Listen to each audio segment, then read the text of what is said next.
John Popovich again with Greg Shoemaker from TriStateFootball.com. And I'll tell you what, there's some nice games you've selected to look at this week. And let's start with Covcath and LaSalle. Two sides of the river, two strong programs every year. Well, one thing I like about this game is we might see 1,000 yards of offense. Blake Burr from Covcath set a school record with 6 touchdown passes last week, John, and also 59 total career touchdown passes is also a Colonel's record as well.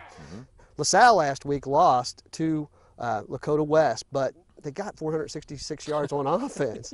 Unfortunately, 5 turnovers did them in. So I look for a high-scoring game, and right now, Covcath 91-0 in 2 games over their opponents. They're very strong. They need to get over that hump of beating a GCL South team. Okay, Winton Woods at Lakota East, and Lakota East 1-0, Winton Woods 0-1.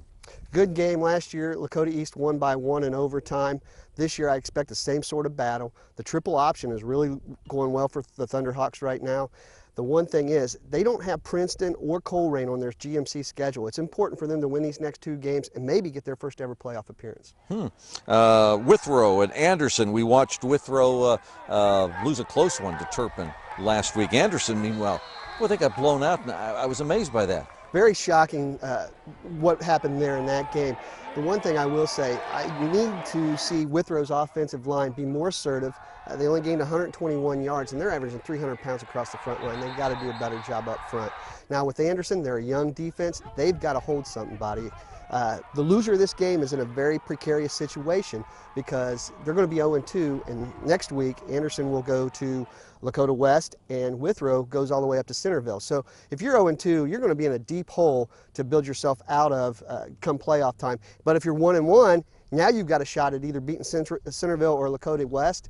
You're making your own destiny at that point. Yeah, week 2, and it's already crucial. It is. It's very important. Lebanon and Loveland. Well, one of the scores I looked at last week when I saw Lebanon pretty much handled Kings. Kings, we thought was going to be one of the better teams. The irony of that whole situation was Lebanon lost every statistical category except passing yards in that game. So to win by 15 was very impressive at Kings. Now, last year, Loveland beat Turpin really bad in their opening game and looked like they were going to be world beaters. Week 2, Lebanon came up and bit them. So it was a letdown game for Loveland last year. This year, Lebanon doesn't want to have that same thing happen to them.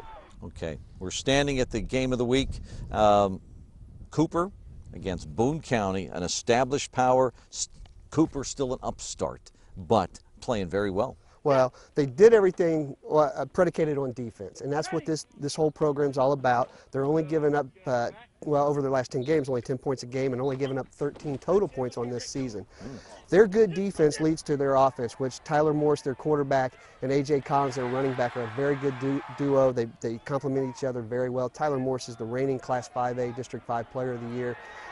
Fun to watch, and absolutely this is a team on the rise. Yeah, but Boone County 0-2 at this stage. That's unusual. Very shocking. There's 70-some points they've given up in the first 2 games, is the most in a 2-game stint that they've given up in over 2 years. So I'm really surprised at their defense. However, they are averaging almost 400 yards a game on offense. So I look for it's sort of a clash of styles, but I do look for not as big of an offensive performance on Friday night as some might think. Thanks again to Greg Shoemaker of TriStateFootball.com.